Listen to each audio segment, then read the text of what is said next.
सांसदों को एक बार फिर से मंत्र दिया और कहा कि आखिरी बॉल पर छक्का मारा जाता, विपक्ष के खिलाफ भी उसी तरह इसको समझे। भारत सरकार में जो बैठे लोग हैं, चाहे मंत्री हों चाहे उनके सांसद हों, 9 वर्षों में कोई ऐसा काम उन्होंने नहीं किया जो उनको देश की जनता उनको नंबर दे सके। 0 पर डायल होंगे और 0 नंबर देश की जनता इस बार देगी। इस बार कोई गुंजाइश नहीं है कि उन्होंने कोई देश के लिए कुछ ऐसा कदम बढ़ाया जिससे उनको सम्मानित करेगी देश की जनता। निशिकांत दुबे ने जिस तरीके कल सोनिया गांधी पर निशाना साधा और कहा कि उनको 2 काम करने होंगे, या तो बेटा को सेट करना या दामाद को सेट करना। वो अपने कहा सेटिंग चाहते हैं। अगर सेटिंग नहीं चाहते तो लोकसभा का चुनाव क्यों लड़ना चाहते हैं? जाके किसी मंदिर में भगवान को पूजा करते, किसी मठ में जाके महंत बन जाते। सब लोग तो उसी काम में लगे हुए हैं। जनता की खिदमत के नाम पर देश में अनैतिकता फैलाने का काम करते हैं, जिनसे देश नहीं संभाल रहा है।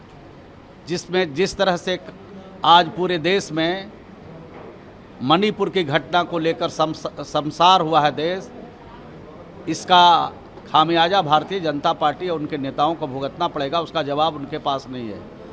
80 दिन के बाद अगर देश के प्रधानमंत्री को इस घटना की जानकारी, ऐसी घटना की जानकारी मिलती है तो ये देश के लिए दुर्भाग्यपूर्ण है और भारतीय जनता पार्टी के लिए गिनती शुरू होने वाला दिन है। ये केंद्रीय मंत्री नारायण राणे, उन्होंने शिवसेना के सांसद अरविंद सावंत पर जमकर निशाना साधा और कहा है कि नीचे बैठ जाइए और मोदी अमित शाह पर उंगली दिखाई तो औकात दिखाता। अब तो यही काम ना उनके लिए बाकी रह गया। कौन दूसरा काम है?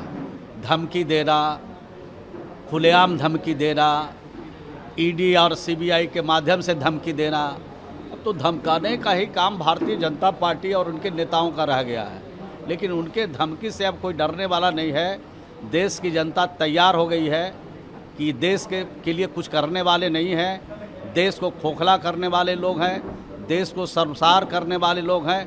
इनसे देश मुक्ति चाहता है और 2024 में मुक्ति दिलाने की दिशा में सब लोग लगे हुए हैं। ईडी ने एक बार फिर से हेमंत सोरेन को समन भेजा है और अभी तो बदले की भावना से ईडी और सीबीआई काम ही कर रही है।